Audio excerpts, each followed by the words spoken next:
Hi, this is Nick Lapola with Simple Video Pro and welcome. This video training is called Transparent Video 101, but before you stop and say, I don't do transparent video, you need to know that this material is gold for making just about any kind of professional video. We brought in Jed Knudsen, whose company has made over 40,000 videos over the last 7 years. He knows his stuff better than just about anyone. In this video, Jed goes into detail that he's never shared before about how to make professional video and green screen transparent videos. We did this training live with a small group of customers, and it was so good that we never posted the replay because it was too valuable to make public. In fact, we had decided to sell it. But now you're going to get it for free and with no pitch, just pure content. So please enjoy and take notes. There's a lot here. Now, on with the show. So welcome everybody. This is Transparent Video 101 presented by Simple Video Pro. Myself, Nicholas Lapola, and Ain Tompkin. We're all here, and we have a very special guest today, Jed Knudsen. He is the owner and founder of WebsiteTalkingHeads.com. WebsiteTalkingHeads.com specializes in transparent videos, the walk-on videos that you see on many websites. They're the largest provider in the United States of America with over 20,000 videos made over the past 7 years. How are you doing today, Jed? I'm doing great. I'm excited about this. Yeah. My director wanted me to, my camera guy wanted me to let you know that it's not 20,000, it's over 40,000 now. So I'm dealing with old numbers. I apologize. I see. Well, we can just, but you know what? We'll just change that real quick. There we go. Got the M hanging off here. That's a artistic thing. No, it's not. It's actually a PowerPoint thing. All right. Yeah. So 40,000 videos made. That is pretty amazing. I can't even imagine. So what we're going to be talking about with Jed today is green screen. And I mean, green screen is not easy. Okay. It's not, I mean, just knowing what to use for green screen videos is kind of a mystery, and knowing how to use it is more of a mystery. So, I mean, I have personally spent hours and hours and hours because I thought, you know, I'm going to make my own green screen videos. I could do this thing, right? And I did.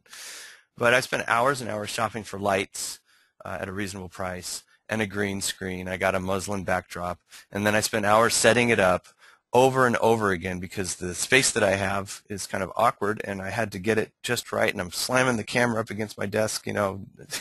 It was crazy. And then I spent even more hours trying to get rid of this damn green halo. See that? What is up with my freaking green hair? Do you guys see the green hair there? The green lantern. Yeah, where's my ring? That's the stand. Exactly. So you know what I ended up having to do? I couldn't get rid of it. I just ran with it. I just rolled with it. I put that on the website. People still liked it. I look like a punker, right, even Evan. It was pretty funny. I got ribbed. You know, I got some jokes about it, but most people were very impressed with what I could do with transparent videos in Simple Video Pro. But, you know, I still look like a leprechaun, right?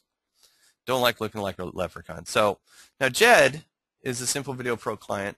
And when did you first contact me, Jed? About, was it a year? October? October. Oh, that's right. October of 2013. You know, said he was interested in working with us, which was really cool for me because I was like, oh my gosh, you know, I mean, Jed's like this big, you know, giant guy in the industry, right? So I was very, very happy to hear from him and hear that he was interested in working with us. And right away, you know, we started talking about this green halo, and he solved the mystery of the green hair for me. So that's not going to happen anymore. So many of you may be asking, you know, I got more green screen videos coming, but why haven't I made any more green screen videos? And well, the reason is that it's not the easiest thing in the world, and I just haven't wanted to break out my green screen. And speaking of which, my green screen is the muslin cloth, and we're going to go into that in a bit. It's 12 feet by 10 feet, and getting the wrinkles out of that thing is a chore. So guess what? Every time I think about doing a green screen video, I say, you know what? I don't feel like getting out that cloth. I got to put it in the washing machine. I got to wash it, dry it, and then have my wife sit there and iron this giant thing. It's just a pain. So that's pretty much why I haven't done any. I've just got the white background up right now. But Jed is here to the rescue for you guys and for me. He's going to be revealing methods that he has never shared with anyone outside of his company. This stuff, some of this stuff is really valuable. It will pay you in dividends to take notes. Please take notes. I convinced him to come on this webinar, and he was gracious and happy to do so. So he's going to show us the stuff that he's developed over the past 7 years and 40,000 videos later. And then he's going to go one step further. Jed's going to tell us how to work with businesses. Now, he's sold thousands and thousands of these videos to businesses, big and small, from giant corporations to little mom and pops. So he knows what he's talking about. You need to listen to him. And without further ado, we're going to get right into what Jed's got to offer. He's going to show us how to talk to customers, and then how to get the real value of what you provide, because I know a lot of you are undercharging for what you're doing for people, okay? Even though you're not at the level of Jed, okay, you're still providing a tremendous value, and Jed's going to talk about how to get to that value and get what you deserve and what the value is for the businesses. And then after that, because Jed's on a very tight schedule, he's a very busy guy. I mean, he's running $1 million company, literally, and he's got a ton of stuff going on. So we're not going to we're trying not to keep Jed for too long. So we're going to go through his stuff first, and then I will take you through the training on how to take the green screen videos and turn them into transparent videos. And Jed and I are also going to talk to you a little bit about that with the file types and things like that. So we're going to try to answer your questions in the FAQ. Again, for Jed's consideration and for the fact that he's really busy. He's got appointments back to back today, and he carved out this time for us. So I really appreciate it, Jed. And let's go ahead and get into it. Jed, you want to take over, and we'll go through the slides one at a time. So yeah, sure. Do I have access to move the slides, or are you moving them? No, I'll move them. Okay. And if I don't, just say next. Otherwise, okay, it causes problems with the recording if we switch back and forth. All right, awesome. So let me give you just a quick background of why my company exists. First of all, I'm an entrepreneur. I'm always looking for incredible opportunities. I'm looking for things that I can do. I love business, and so when I see something that is different than what other people are doing, or that's unique, or that I can tell makes money, I'm always interested in it. So in 2007, early 2007, I saw this website where these people were out on the screen talking, and it's like they walked onto the website, and I went and looked at where they'd come from, and I saw the company that was doing it, and I thought, holy cow, that's amazing. How are they doing that? That is so cool. And I did just spent a little bit of time researching it and understanding it, and within a couple hours I realized, wait a second, not only do I like this, but I can do it, and I think I can do it better than the other guy that was doing it, and I think I could make some money at this. And so I literally took a complete 180 shift with where my company was at the time, and we started investing our time, our money into website talking heads, and it has been a fantastic ride. I've learned a lot of things along the way, and I love what I do. I love talking to customers. I love creating videos. I love being the actor for the videos. I love directing them. I love every aspect of it, and I love the creative side of it too. So this is my joy. It's what I enjoy doing. I don't consider it work. I consider it fun, and I'm lucky to be in a place where I get to have fun every day. So we can go on to the next slide, Nick. I think that covers where we come from. So one of the things that I want to tell you about myself first is that I did not go to film school. I did not study cameras. I didn't go to lighting school or anything like that. And I do have a background as an actor. I did graduate as an actor, but it was a theater actor, so I know how to be on stage and stuff like that. But I'm more become an entrepreneur, and one of the things that people always say about me is that they say, Jed, it's amazing that you go out and you do these things. It's like you shoot first, name later. But I usually get the target right on that. So a lot of the stuff I'm going to be sharing with you was trial and error, us figuring out how to do things right.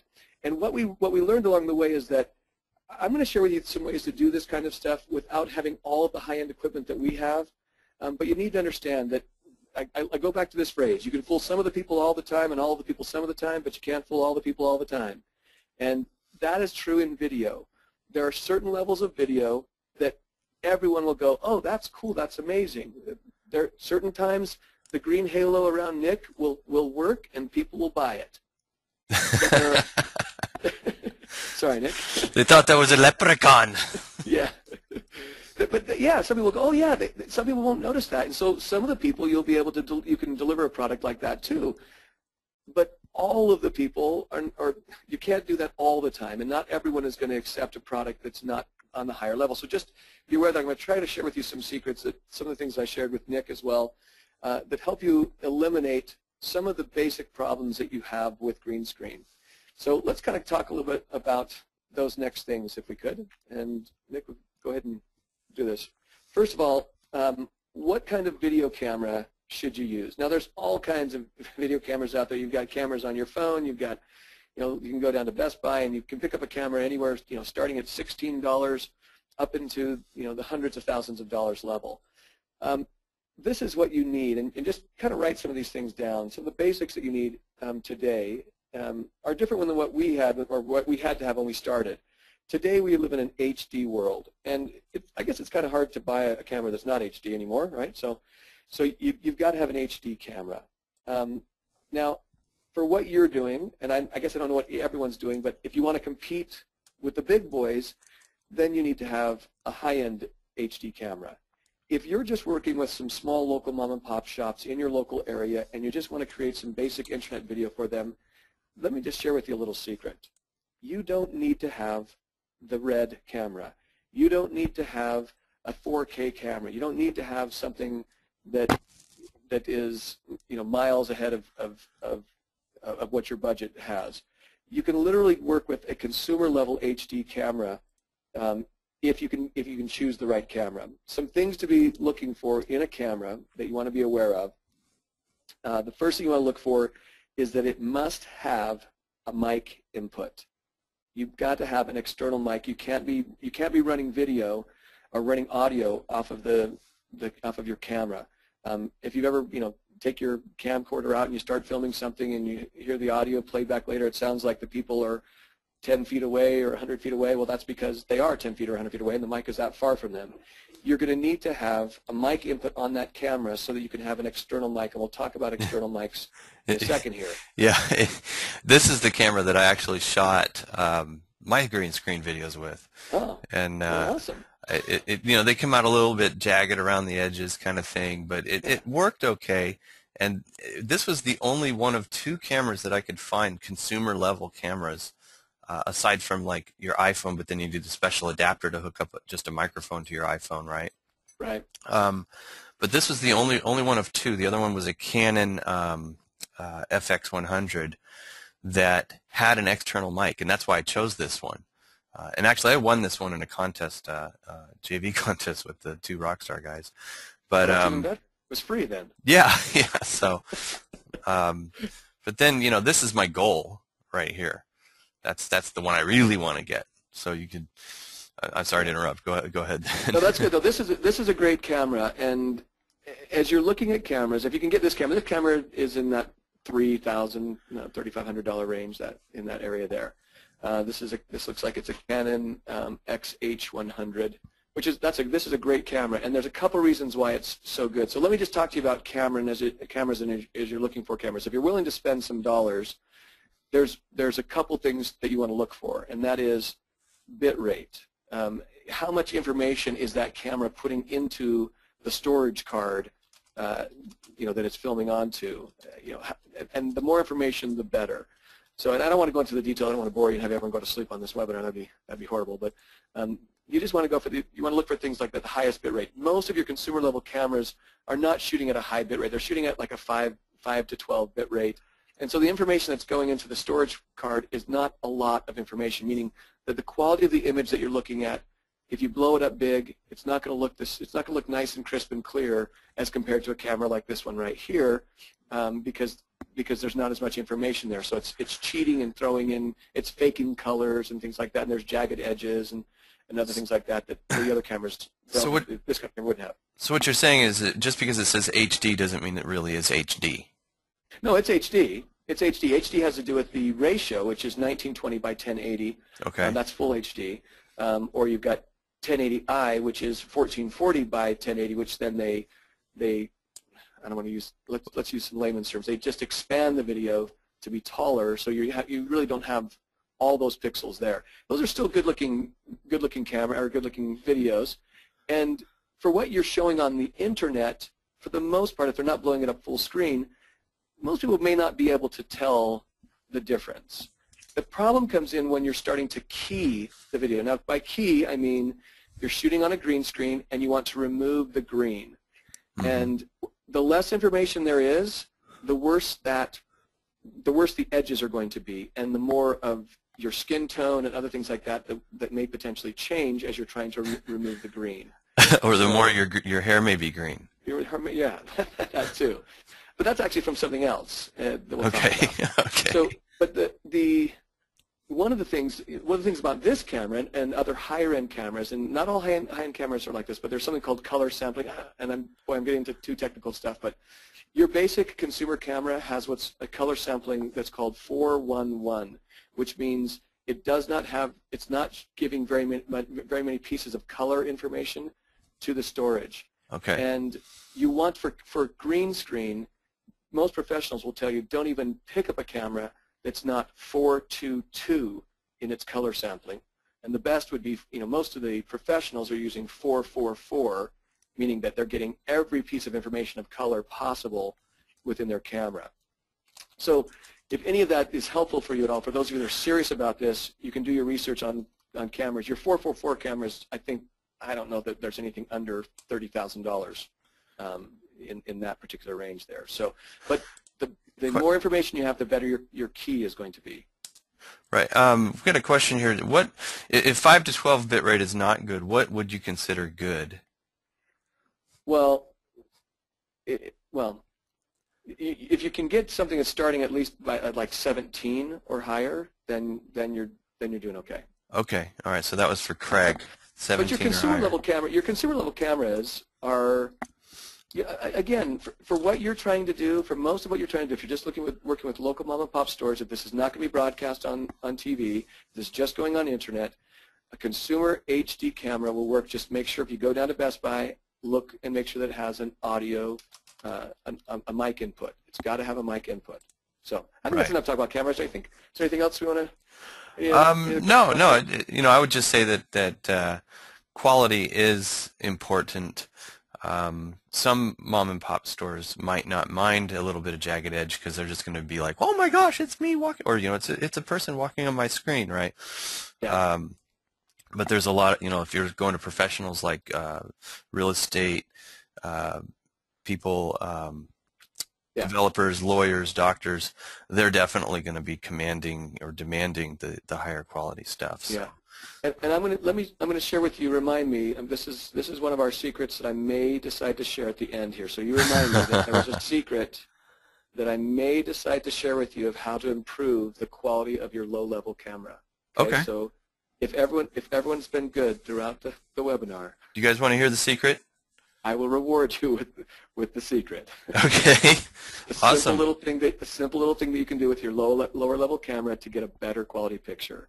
In some cases. Well, I definitely want to know. So, okay. If you guys better be good, okay? No, seriously. I'm like, what is it? You haven't told me yet. No, I'll tell you. I'll tell you. All right. So onward. All right. So let's talk about sound for a second. I don't know how bad it bugs you guys, but whenever I watch a video, that I can tell. The first thing you can tell when something's unprofessional is when the sound is horrible. They sound like they're in a bathroom?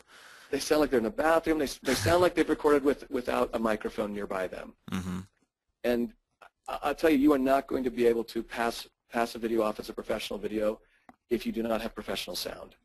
And you can even just have semi-professional sound, and it's okay, right? You just cannot be working off of the microphone on the camera. Just just don't, please, just do me the favor. If you ever say you've gone through this webinar and you're using and you're not using a boom mic or a lapel mic, don't ever use my name because I've warned you and I've told you. So equipment-wise, there's two things you can do to get better sound for your green screen videos. And the first is a boom mic, meaning a microphone that's going to be kind of slightly in front of your subject, the person that's going to be speaking. It's going to be positioned about a foot from their face. They're going to be from their head. They're going to be it should be pointed at them. This is a typical type of professional boom mic that you can see there. That's one way to do it.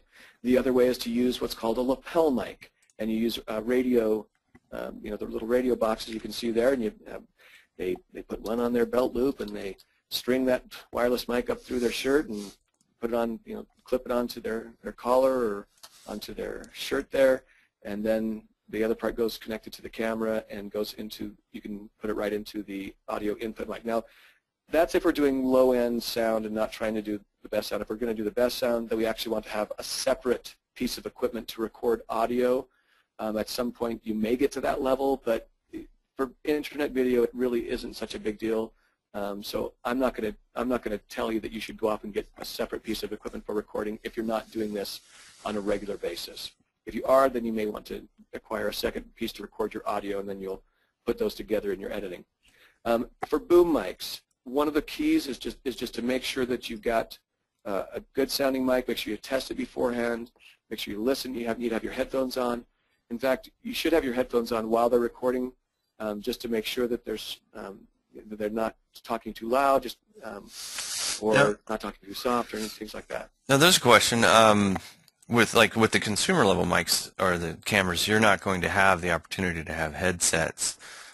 So what I've done, because it just has an input jack, right?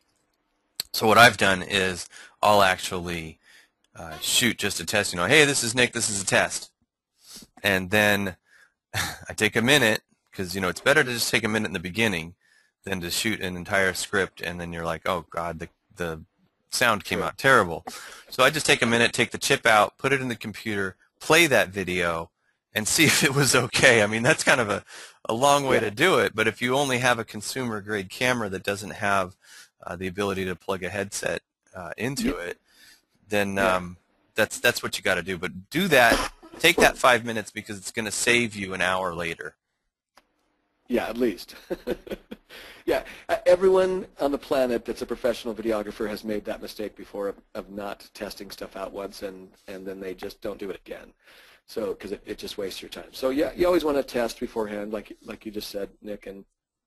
And when it comes to sound, you've got to make sure that you've got your what we call levels nice, so that the person's not blowing out the microphone, so that you don't get distortion in the audio there. So you want to just do some testing. There should be two of you testing if possible. Have one person talking, the other person listening if you've got the headsets. If not, you're playing it back and listening to it. So those are some of the basics for what you need for sound. One more note, if I may interject. I use a wired mic. We've got a lapel mic here that's wireless, which is the best, because then you don't have wires hanging down and you can move freely. But I actually have used a wired mic where I just get an extension from Radio Shack, so it's got this long wire feeding up to the camera, and because I'm only doing head and shoulders, or body shots, I'm not doing full body, and it seems to work pretty good, and I just make sure you get a mic that doesn't need to have a battery, power battery. Because then if it dies, you could do a whole video and not have any sound. That's not good. And the other thing that I would suggest if you're going to do a wired mic is never let the wire go past your power supply for your camera if you've got things plugged in, or your cords for your lighting, because you're going to get this really deep hum from the EMF feedback that you won't be able to get rid of. So two things there. Which do you think is better, boom or lapel? I haven't used boom, and I have a question for you on boom mics, and I think that some other people have had this question as well. Do you get an omnidirectional boom mic or a directional like shotgun mic? and point it right at the person's face. Well, Basically. I like shotgun and pointing it directly at them because then we don't get all the other sounds that are going on in the room. Now, in our studio, we've soundproofed our studio, but that doesn't prevent every piece of sound coming through, and it's really, you know, in our industry, you would get what's called room tone before you actually film. So in other words, you film with everyone being quiet so you can get what the sound of the room is like, and then you can use that to take the sound out in your audio editing later. But you may not have the ability or the skill set to do that. So the key is you want to have a mic that has, I don't want to get into these technical terms, but you want to have a mic that really is very focused and pointed, so you can go right to the person's, so you're aiming right at the person's mouth. So Okay. So just so everyone knows, an omnidirectional mic, in case you don't know, picks up sound from all around it, like if you put a bubble around that microphone. From every right. direction, the sound comes in, that mic will pick it up. And those are really good if you're going out, if you're out in a field and you want to get, conversations and children's laughter and, the birds in the trees all at the same time. Whereas a shotgun mic, it's kind of like you take that and you narrow it down to whatever that mic is pointing directly at is what it will pick up. And Right. those are awesome because then you don't get it cuts out, like Jed was saying, a lot of the echo in a room, background noise. If someone sparks up a lawnmower way outside, it's not going to get as much of that. Yeah. So let me tell you what my preference is, and then you guys can decide on your own. And not only do I have my own studio, but as an actor, I am hired constantly to go out to other people's studios and to film. So I'm pretty familiar with what a lot of the other studios do. And I've seen both being used by different studios. A lot of people love the lapel mics, and we've used lapel mics, and we have some really expensive lapel mics. But honestly, my preference is with boom, and here's one of the reasons why. When you have a boom mic, there is no ugly microphone dangling from your shirt. Yeah. Not only is it ugly, but if you have a subject that likes to move around a lot, that uses their hands a lot, like myself, that can cause some shuffling, some ruffling, rubbing against the shirt, and can make some additional noise. And unless you're really good with those kinds of mics and know how to limit that and cause there to not be as much sound, you're going to get a lot of that rustling sound by using those lapel mics. So I love the boom mic because it's easy to use. You can set it up one time and then just make minor adjustments depending on the height of the person that you're filming. So I like the boom mic. It doesn't have some of the characteristics of the lapel mic, but it's easier to use overall and gives your subject, I believe, a better look so that they don't look like they're a spokesperson. They don't look like they've got a microphone, or they don't look like they've got some fly in the middle of their chest. Right. So anyway, so yeah, I think we've covered that pretty well as well. So what's right. our next on our? Okay, let's. All right, equipment, location. Okay, let's talk about your room. What's most important about your room is the length of it, and the reason why it has to do with what you're going to do with the green screen. One of the problems that Nick had with his video, with the green haloing that was taking place that didn't have to do with editing, was the fact that he was so close to his green screen that all of that color was bouncing back at him. So you need to be able to be as far away from the green screen as possible. We put our subjects a minimum of 8 feet away from the green screen when possible, unless they happen to move around and there's a need for them to be closer. We try to keep 8 feet away just for safety's sake, and it makes it so there's less opportunity for green to be bouncing back on them and turning them green. It's amazing to me what the camera picks up, even an inexpensive one. I would have never thought that the light from the green screen reflecting on me would be caught so. I mean, it really was a lot. Yeah, no one probably would have noticed if they were looking from the camera's perspective. They wouldn't have seen that. They wouldn't have noticed it. But the camera grabs, especially if it doesn't have the right color sampling, is going to grab all kinds of color and it's going to try to make up color. And so it's thinking, oh, there's green everywhere, so let's throw some green in here too. So you want to be as far from, you want to be in a location, a room that's far from, that's long, so you can be farther from the green screen. Now, as we talk about echoing and things like that, some of you won't be able to dictate what room you're in, so you're kind of stuck with the room you've got. So one of the ways to help you to cut down on the sound and the echoing and things like that is to make sure you don't have things like metal or boxes or other things like that that would cause echoing to happen. Make sure you don't have plain walls either. If you're in a plain room like that, you know, inexpensively you can just grab some cloth of some type and just tack it to the wall, and that will help reduce some of the noise bouncing around. I use moving cloths. They're inexpensive, they're big, and they absorb sound pretty well. They're pretty thick. And they're almost identical to the kinds of sound cloth that we get as professionals. So those are fantastic to have. You can even just go down to the fabric store and buy some felt, you know, some of that felt stuff, that felt cloth, and just drape that around your room if you want. If you're going to do that, get black, because then it'll make sure that that you also don't have any color from the walls. Let's say you've got a wall that's a little bit yellow. You don't want that yellow bouncing onto you, you know, from all the light around there. So if you can get some black and put it around, that's great. It will cut down the echoing, and it will cut down any strange light that's bouncing around. Unless you've got white, and then sometimes white is cool to add. You know, it'll make it so you don't have to have as many lights. But the other thing that is extremely helpful is to grab throw pillows or any other big giant pillows, bean bags, things like that. Not the vinyl bean bags, but any kind of bean bag or anything like that, and just put those around the room in different places. Or if you've got old couch cushions, put those around the room to eat up some of that sound that's bouncing around. And that will help tone down the echoing and some of the other issues that you've got. You know, it's funny. It's kind of like when you go into a new home that doesn't have any furniture in it, and you talk, and it echoes a lot. It sounds like you're, you know, in a racquetball court.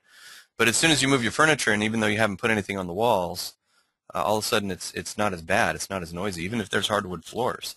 So it's amazing how much just some furniture and especially couches, how much sound they absorb from bouncing around the room. Just go grab your if you're doing this at your house somewhere, just go grab your couch cushions and have them kind of stood up against the wall or leaning against the wall in different positions, in different ways. Now, one thing also to really try to do is be aware of where your heat and air conditioning vents are.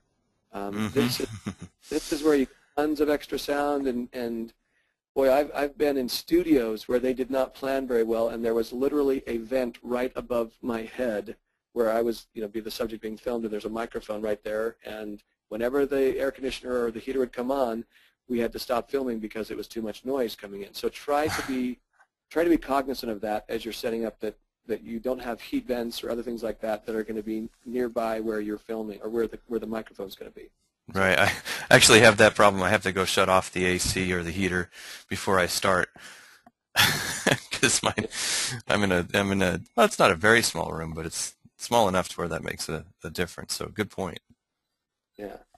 So let's see. The next, let's look at the next thing. Green screen. Now Nick got the muslin green screen, which I hear that's really great. I don't know. And that's why I got it. I read the reviews, and people are like, "Oh, it's awesome! You know, it's huge and it's great." And then I bring it in here, and the first thing that you do is you unfold it from the package. And it's folded in a square, so it's got all the, it's like a big checkerboard hanging behind you, right? And you know the camera picks up those shadows, you know. So then I'm washing it and I'm drying it and I'm putting fabric softener on it, and we're trying to iron it wet, we're trying to iron it dry. I tried steaming it. What a pain. Don't get the muslin. Just do yourself a favor. Don't. For less cost, for less price, you can go get paper that is better, it's smoother, it's easier to key. The muslin, I'll tell you what, I've been in several studios, and we actually have studios that send us their filming, their clips to key out and things like that, and we hate dealing with the muslin. Whenever we see the muslin come in, we're just like, oh no, we're gonna have to deal with this, and it's more work. So if you're not a pro at this, You do not want to also be having to deal with muslin.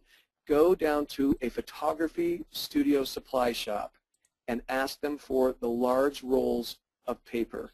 And you're going to look for, you want to ask for Stinger Green, S-T-I-N-G. I want to write that down. Actually, I'm going to put it right in here. Yeah, it's Stinger. And where do you get that? Go to where you said? Just a photography supply store. One of those, a higher-end photography supply. Everyone's got one in their town. Just go down to them and say, hey, do you have any of those rolls of paper? Because they'll usually have them in several different colors. Mm-hmm. And you can find some online, but you usually only find the ones that are like 53 inches wide or something like that. You want to go get one that's 109 inches wide. That's what you should be looking for. It's 109 inches wide. If you've got the room for it in your location. Okay. All right.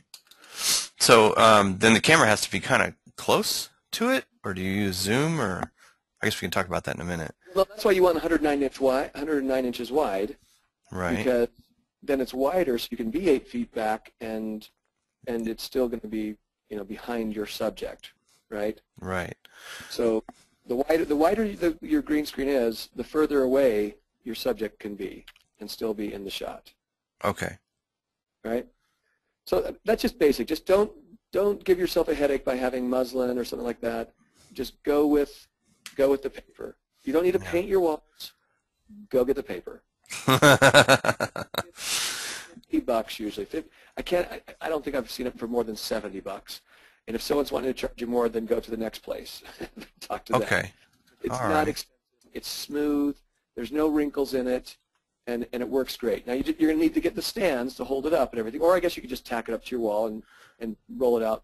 They actually have on Amazon. They have paper hangers, made specifically for this. That you can roll it up and roll it down, and I think they're like maybe $50 for them. And some of them even have 3, where you can have 3 types of colors. Like if you want to do white, green, and black, and you can hang them all. And then you can bring them down and bring them up for paper.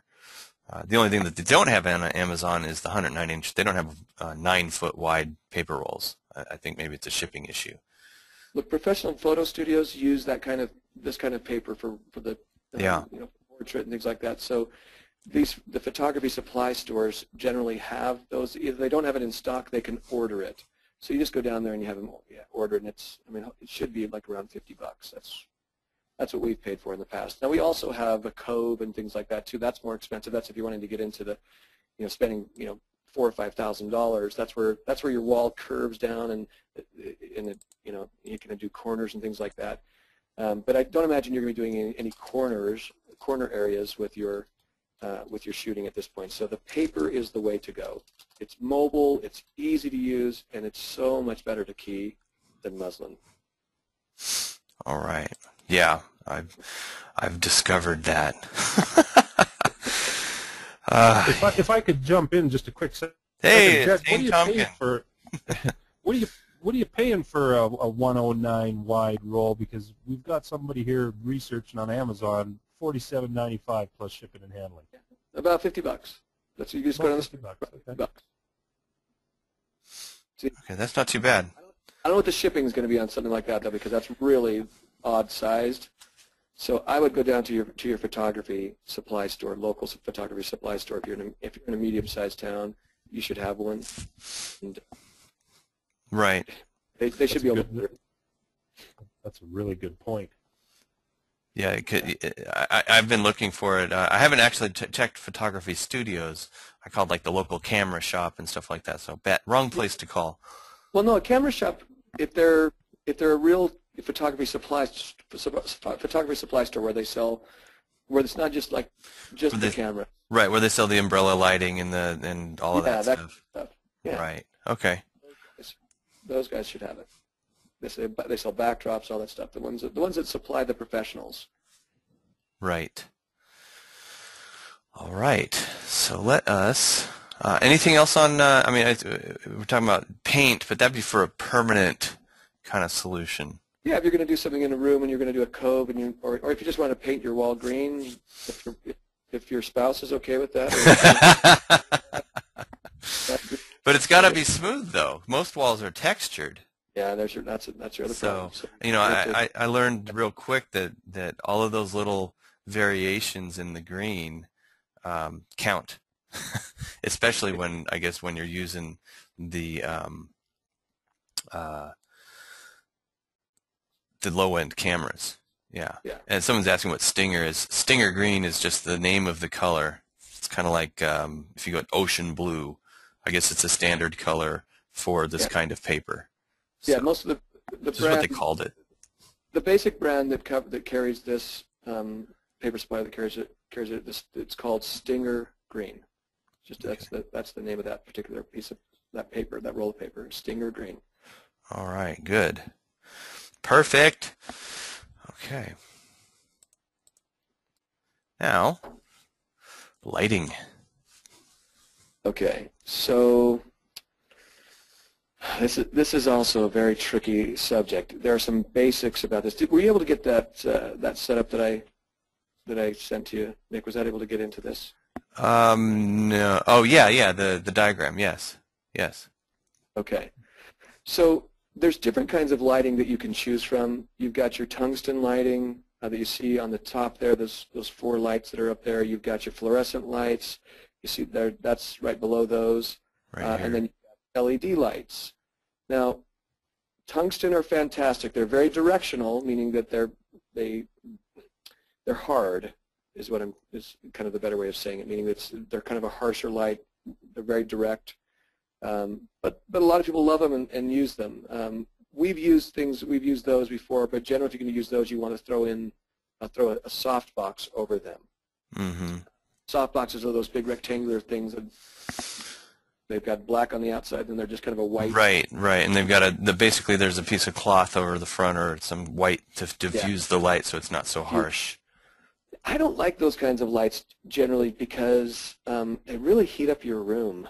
So if you've got a small room or it's summer and you don't want to be running the air conditioner while you're filming and you're going to be filming for a couple hours, those things can heat up your room like nobody's business. The tungsten? Yeah, we had tungsten for several years in our studio, and at summertime it became a major pain, and our actresses and actors would get a little bit tired.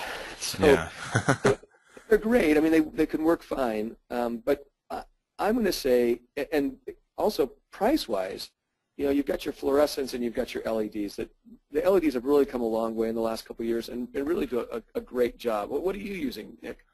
I'm actually using fluorescent, and then I have 2 little tiny LEDs, but I need to invest one of these bigger ones. From the link you sent me this morning, like this one here, I think it was $150, which is not too bad for what you're going to get, but you need more than one of them.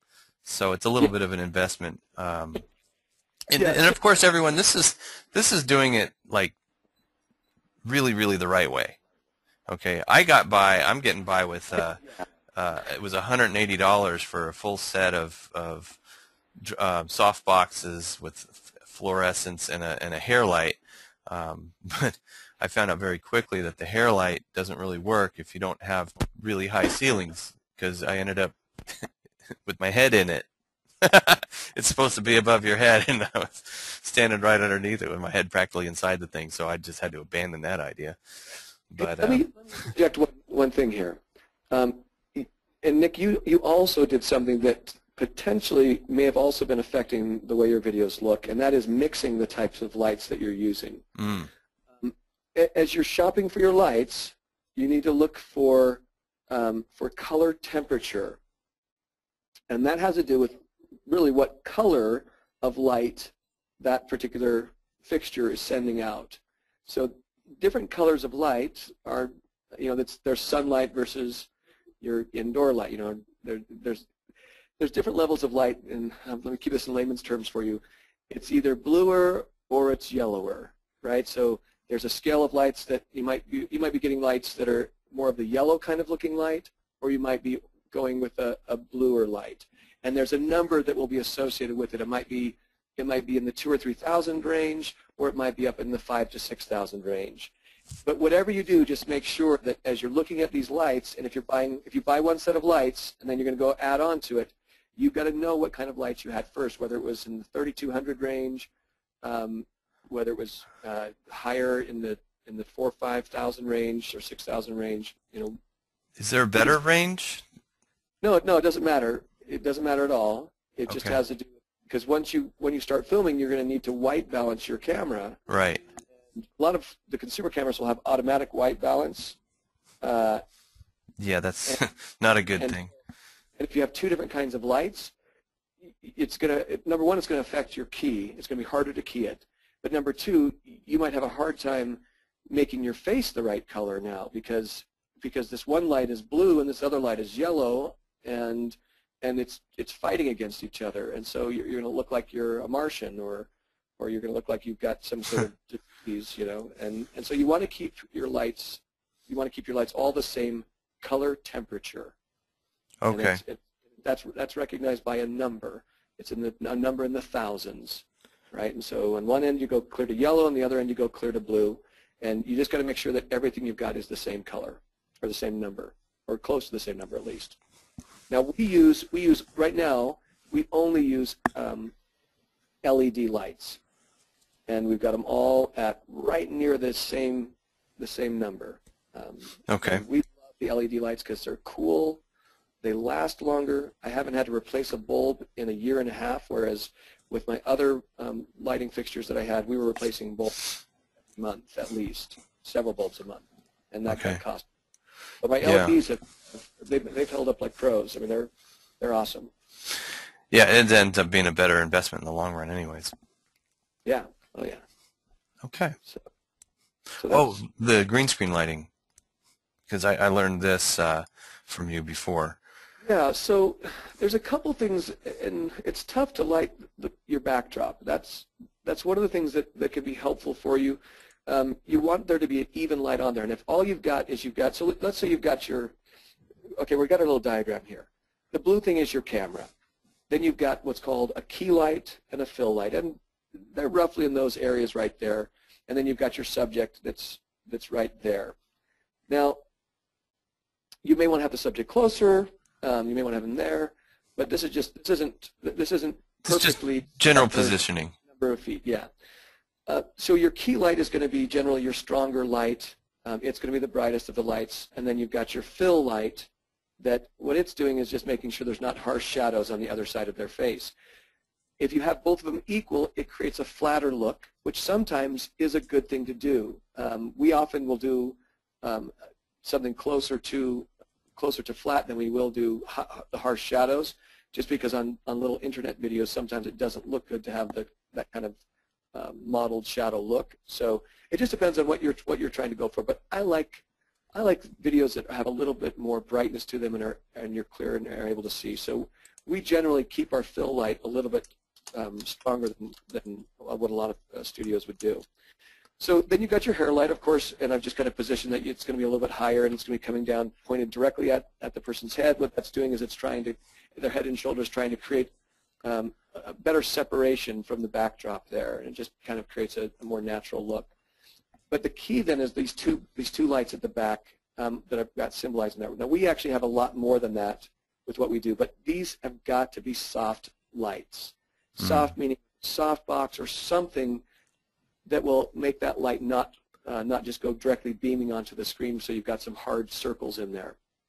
Right. Yeah, because you're going to have a bright spot in the middle wherever that light's pointed, and then it's going to get darker as it goes out. Yeah. I've run into that, and then when you go to greens, when you go to key it, the key only selects just a little bit of it, and you got to keep expanding the range of it. So right. Yeah. So if you don't want to go buy an expensive softbox, here are some solutions that a lot of studios use, and that is they'll drop from the ceiling one of those Chinese lanterns, one of those big white Chinese lantern balls, and they'll have a light that's inside of there that's the same color as same color temperature as their other lights, and they'll use that to kind of fill that light in the back there. So they'll have a couple of those in that area there that kind of just fills the light more, makes it so there's not the harsh shadows that are going on. Mm-hmm. So So this is pretty critical as far as, I mean, even if you don't have all of these lights, the key light, the fill light, and the hair light, if you have one, just one, or if you just have 3 lights, you could get away with it by lighting up your subject with 1 light and then have 2 lights in the back. But one of the most important things that Jed taught me was the lighting of the green screen is actually critical. Really, really important to have it evenly lit. We have a lot of lights to balance our green screen. You got to be careful because you don't want to make it too bright because you don't want it bouncing off more because it's so bright. But you do want it to be, very even, and you want it to be, you don't want to be able to look and see, oh yeah, that totally, down over here it's much darker than over here. So we've set up several different things to ensure that our key is so easy that we don't have to be working forever on our key to process our business. So we have a setup that's there, and we've gone through it. We've played it 1,000,000 times, and we just are able to just shoot. Right. So you need to play for a few hours with it and shoot a few things, and then start editing them to know what works and what doesn't work. And that's several hours of just trial and error. Right. Right, and then I went through that, and I still didn't get it right. But yeah, and this was important for me. The 8 feet minimum between the green screen and the subject. That's possible. That would be possible for some of you, but just don't be 2 feet from the green screen. I think I was like 4, maybe. Let me think. 4 can be tough. 4 can be tough. No, I was about 3. So I was like practically climbing up the wall of the green screen. Oh, right. The farther away you are, the better. Right. So, and then also on your camera, you also don't want to be so close that your camera has to do like a wide angle sort of things. So you also are now fisheyed. Right. So you don't have the fisheye effect going on. And that would be this distance here. Yeah. Okay. So, all right. So let's talk a little bit about some of these other things. Boy, I don't know how much more time I've got, so I need to kind of. Okay. Yeah. We can speed through this. We're right about an hour right now. Good information though. You guys, let me know what you think. You guys liking the content here? Is Jed doing a good job? Getting some yeses. Yeah. This is excellent. Great info. Yes, yes, yes. Keep going. It's great. Hell yeah. Top notch. I already know all that. Somebody said, well, we're going to get to the stuff you don't know. It's scary, excellent, interesting, great, super. Thank you so much. Okay, so let's go into composition then. Okay. Full body versus half body. If you're new at this, let me just tell you right now, do what Nick did and only shoot half body. Full body is very tough. It's a much more difficult process for keying it out. It's much more time consuming. Even if you have your subject just standing there, still trying to get out the shadows around their feet and making it clean is a very difficult process, and it takes a lot of experience to do it. You've got to understand masking. You've got to understand there's different cheats that you can do in your edits, doing different keys with different areas of the body, but you've got to be really good at that kind of stuff. So I'm going to recommend that you, as you're starting out, refrain from doing anything that's full body because it's so hard to light the entire body and also make sure that the green around the feet area is lit well enough that you're not having the right kind of the bad shadows that make it hard to key out. So if possible, if and when it's ever possible, go for half body, especially if you have a lower end camera where it's not getting the right information, it's going to make it even harder for you. Really, full body, you need to have a higher end camera to get the quality level that you're going to want to have. Yeah, and either you need a giant green screen, or you're going to have to know how to have that person in the green screen, but then the camera's going to get a bunch of your other stuff in the background. You have to know, that's what Jed meant when he was talking about masking in the editing software. You have to mask that out so that it's all green. Yeah. Not fun. No, it's not. It's very time consuming. If your actor moves at all, then you are really going to be having a hard time. You're going to be spending a lot of hours. You're going to be doing rotoscoping. I mean, it's a lot of work. So let's talk about makeup for just a second. A lot of people wonder why they don't look as good on camera as they look in real life, after they get onto a green screen. And it's just, I look so much better. some of the, a gal might come in and audition for us, and she's just wearing her regular street makeup, and we'll throw on camera, and you've got all this light blasting them, right? So it's washing them out more so than normal. So let me just give you this is just some cheats to remember as you're just getting started with green screen. If you've got a subject coming in, if you're going to be bringing in an actress to film this, or even an actor, but especially for actresses, you want to tell them, if they're doing their own makeup, if you're not hiring a makeup artist, which is also very expensive, you need to ask them to overdo their makeup a little bit, or do it as if they're going out for a night on the town. So they're putting it on a little bit heavier than they normally would, because the lights will wash it out. But having that makeup on also helps. It helps with focus. It helps with being able to see them clearly, see their expressions clearly. So just tell them, and if the only thing they can do is add more eyeliner, then have them add more eyeliner. That would be a really critical key. And one of the reasons I like to have them add more eyeliner is because I think eyes are one of the most important parts of a spokesperson, and seeing the expression in their eyes. And if their eyes are washing out and there's no distinction between their, between their skin and their eyes, it's hard to get the emotion behind everything that's going on there. Let's talk about hair for just a second too. How about for men on the makeup? For men, boy, if you can have a base just to cover up any kind of red blotches, things like that. You don't necessarily need eyeliner or anything like that, but some type of base makeup on the face can be very helpful. When I run into the studio, I generally try to throw on a little bit of, especially if it's the afternoon, I try to throw on a little bit of base because I've been running around all day and my face might have a little bit of blotchiness to it, or my chin might be a little bit starting to turn red from my beard coming in or whatever. But just some standard base makeup, and you can go down to your local grocery store that sells makeup and find a color that works well for you, and just kind of pat it. You get the powder stuff and just kind of pat it on, and it'll make you look a lot better. I mean, I can tell the difference in the videos where I do the makeup and where I don't do the makeup. I look a lot better than the ones that I do makeup with. But I don't put on the eyeliner, don't worry.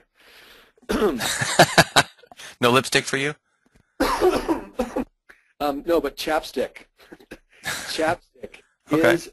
Chapstick is sometimes really important, because a lot of guys like me, they're just coughing there, but I take a drink of water. But a lot of times, guys especially seem to not drink enough water, and their lips are chapped. And it looks really weird when you've got these dry, cracked lips, or some little piece of lip filling up. So you try to have a little bit of chapstick. When I'm a makeup artist, they almost always throw just a little teeny bit of chapstick on me, or whatever brand that you're using as well. Now, can I talk about hair for just a second? Yeah, please. That's really important for your key. Oh man, curly hair. For what you're doing if you're not using the higher end cameras, you really want to work with people that don't have curly hair. But you've just eliminated a bunch of people. You may have just eliminated your girlfriend that really wanted to be the actress, but she needs to straighten out her hair for key. Now, it's hard to say no curly hair, but boy, a hairstyle that is straight is so much easier to key than a hairstyle that is curly. All those little hairs flying around, and especially if you got some curl that comes out like that, when you start keying, it's going to chop it in a really odd-looking way. Or you might have a curl that curls around, and you can see through like a circle of the curl. Well, the key, depending on what you're having to do to make everything else look good, may cut off part of that curl that's a really odd part, so there'll be this piece of hair that's just hanging out there, like it's some sort of alien that's trying to attack them. So straight hair is so much easier to work with than curly hair. So if you've got someone that you're working with on a regular basis, now we can shoot with curly hair because we're shooting with some higher end cameras. We light it correctly. We do all these other things. But even then, we encourage an actress to come in with straighter hair when possible, or if they are doing curls, not have things flying around all over the place. Okay. Excellent. Things I would have never thought about. Yeah. And Well, someone was asking if they have curly hair. Oh, I'm sorry. Go ahead. I was going to say, you think about them when you've shot 40,000 videos. Right. Yeah, because you've been through it. A lot of people are asking if you have curly hair or wavy hair, can they wear a hat, something like that? Oh, well, only if you want to have a hat. I mean, I suppose you could wear a hat. I mean, yeah. It's not that you can't have curly hair. I know Nick wrote up there no curls. Just make sure that if someone has curly hair, that it's not that they haven't poofed it out so much that there's a lot of these flyaway kind of pieces of hair that are just going in every which direction possible.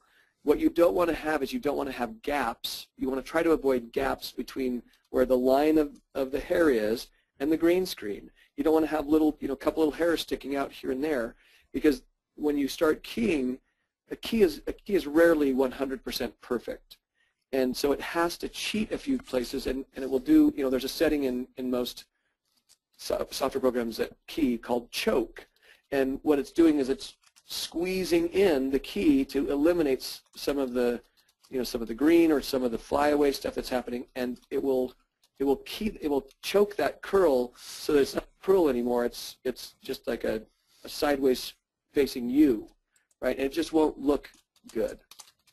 So you just got to be careful that there's not areas where you can see through the curl to the green screen. Okay. That's what we say. But you'll see that we've got girls with curly hair on our site, but it's less curly than what it was when they walked through the door. Right. Right. Or you could just pull it back if it's long enough. Sure. Or pull it behind their, if it's a female with long hair or a male with long hair, just put it behind their shoulders or pull it back into a ponytail, something like that. Yeah. Right. But if you're dealing with friend cameras, try not to use curly hair. Okay. Get some hairspray out and spray down some of the crazy hair that's going on. All right. We should we should probably move forward a little bit. With actors, increase the pace a little bit. be nice to I know actors. it's me. I keep asking questions, so I'll stop. That's okay. I'm saying that the next thing on here says dealing with actors. One rule is actors are like their nerves are raw, and you've got to know how to work with them. You've got to know how to compliment them after every take. You've got to know how to tell them what they're doing right and carefully tell them what you want them to change. You don't want to tell them they're doing something wrong. You want to just show them what they need to do differently. So that's one of the things about actors that you learn very quickly, is that they are just emotion-filled wrecks. We won't let any of them see this webinar replay. Yeah. Well, I'm one of them, and we're always paranoid that we're doing something wrong. And if we're doing something wrong, we're thinking, oh, I'm a failure, and what am I doing as an actor? And you don't want an actor that's in that mindset trying to do your script. Right. You got to have an actor that feels confident, that feels like they're in the right place, that feels like you approve of them, and that you chose them, and that you want them to be there. The worst thing for an actor is to feel like they don't belong. Okay. Can't give 100%. So let's just, I don't know what else we can talk about. Let's talk about whatever's next. Okay. Teleprompter. I can. You want me to take this little bit? It sounds like you're having. Pardon? Yeah, talk about teleprompter a second. I need to get a little drink of water. If you don't Yeah, mind. I could tell. I could tell. So yeah, I'll tell you right now. The first few videos that I've made, I was taping notes all over around the camera, around the lens, and on the tripod, and you could see me lose my place and then glance over and then glance back at the camera and say the next few lines, or or what I knew I needed to talk about, or the outline, or whatever it was doing.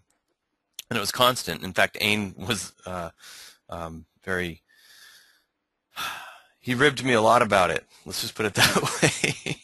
So what I did is I made my own teleprompter, and I took a simple display box where you would put like small items, trinkets that you want to have people see. It's a box with a hinge on it, and the top of it is glass so that you can see through it. And you can get them at craft stores. Like I got one at Michael's that's 14 inches by 17 or something like that for like 10 bucks. Unfinished, just straight wood with a glass top.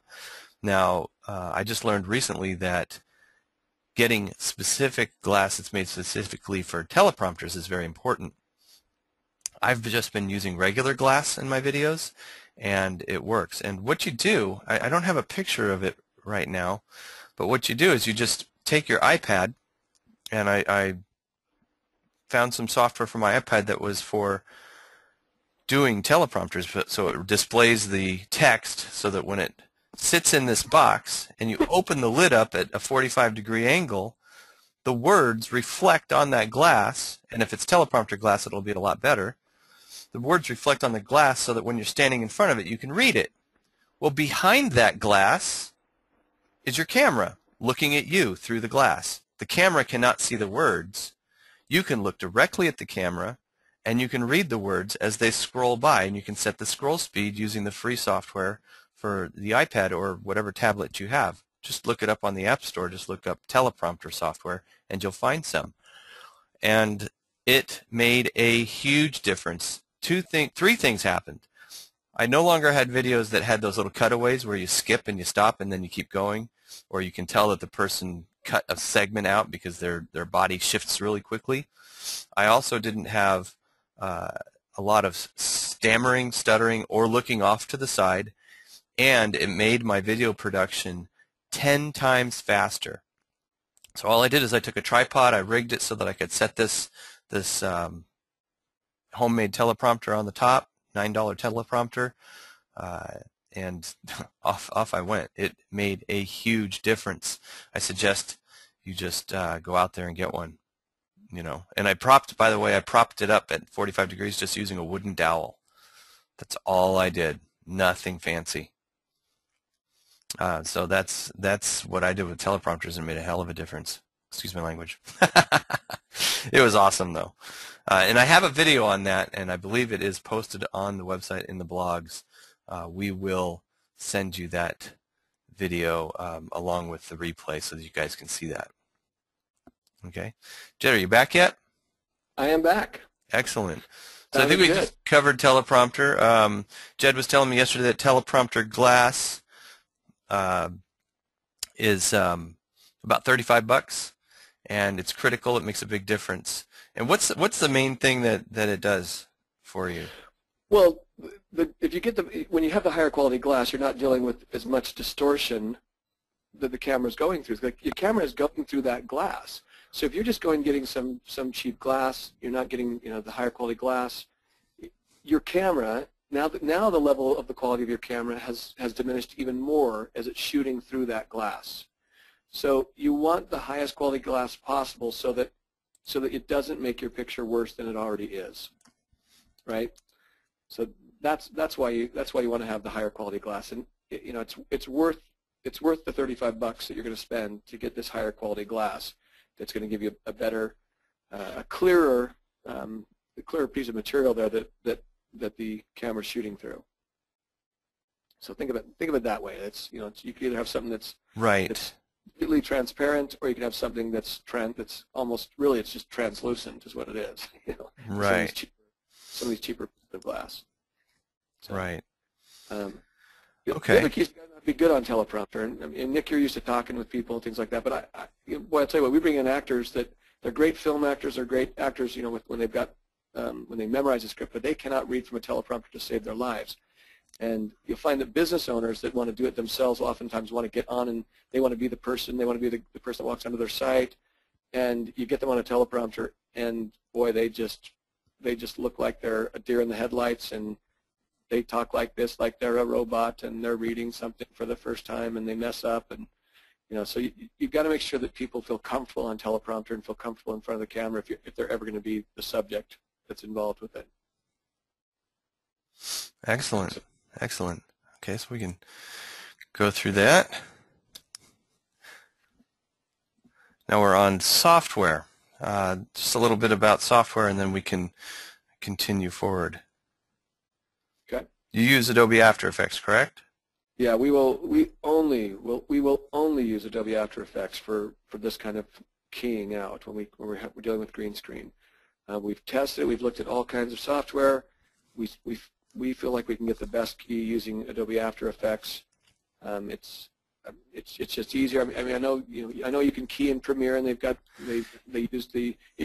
they bought what was Serious Magic's program, which was Ultra. They adapted that into the Premiere program, which still does a good key for most things, but After Effects is going to give you an overall better video when all is said and done, and so that's why we use that instead of Final Cut Pro or some of the other Sony Vegas and things like that.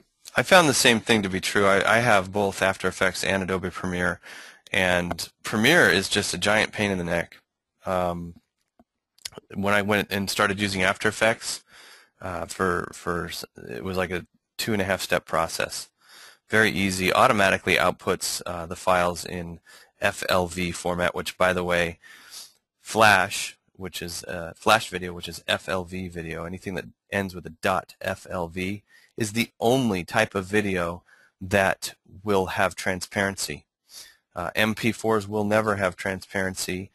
MPEGs, WMVs, none of them have transparency. Only Flash. Let me correct you on that. Ah! AVI has transparency. Oh, well, right. But and you can, there's MOV that can do transparency, but you're talking about a file that's in the gigabytes of size versus megabytes. Yeah, I'm speaking in terms of web video. Yeah. Yeah. I had to be technical. No, that's true, and actually, I don't usually work with AVI, but if you're doing high-end stuff, you're probably going to be working with AVI because it's not compressed like tremendously like MP4s and all that is. So you're keeping more of the information. QuickTime MOV will do it, but unfortunately, that's not compatible with a lot of devices. Well, it won't run. You can't do it transparent on the internet. It's too large of file size. The only file, you're right, Nick, the only file that will work for internet transparency is an FLV file. That's the only one that will work currently. And there's been a lot of people trying to get someone to develop something up, but no one right now has developed a video with audio that will do transparency. Yeah, yeah.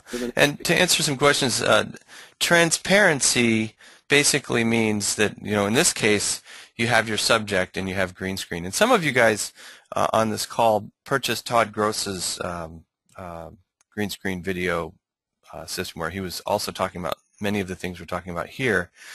And what he was doing was he was replacing the background. So you can shoot yourself on a green screen, key out the green screen, which means remove the color, right, and remove that green color, which just leaves you there. And then what Todd Gross was doing was he was putting in background, so you could put yourself in front of the Eiffel Tower. You could put yourself in front of a stream or on a beach or wherever you wanted to be, right? When you do it transparent, instead of replacing the background, you're actually completely eliminating the green and eliminating any background, and that's where you get the walk-on videos where the person walks on the screen and they're standing in front of the text and the images that are on the website. And I'll be showing you that a sample of that in just a little bit. So that's what transparency is, and that's why we're talking about all this green screen stuff. But the only video format that works on the web for transparency is FLV. Someone also asked about mobile. Transparency does not work on mobile. Okay, even devices that play FLV files, like the older Galaxies, when you would play a transparent FLV on those devices, it ends up turning that background to black, so you have a big black box. So with Simple Video Pro, we've done a workaround where you can have an alternate MP4 video, basically, that has a white background, that if they're on a mobile device, on a tablet or a cell phone, it will display that video instead with the white background, and we put it in kind of a pinned up hanging sign format so that it still makes sense to be a walk-on video, but it's for mobile. And to my knowledge, I think SVP is the only one that has that kind of feature. So other software programs, and I'm going to show you this in a little bit. Video Maker FX, I discovered that we can make green screen stuff with it. So, and transparent videos, and I'm going to show you how to do that after Jed has done his bit, because he's on a time scale or time schedule. And then Camtasia has kind of a rudimentary green screen where you can replace the background. So if your green screen is like really, really, really good, you can replace the background with something else, either white or text or images. So pretty cool with Camtasia. And sometimes it works pretty good. And that's all for now. Keep an eye out, because coming up in the next video, Jed is going to reveal his secrets on how to sell videos and video services to businesses. And it's not what you might think. Believe me, after having sold thousands of videos to businesses big and small, Jed knows what he's doing. So don't miss the next video. This is Nicholas Lapola with Simple Video Pro. See you next time.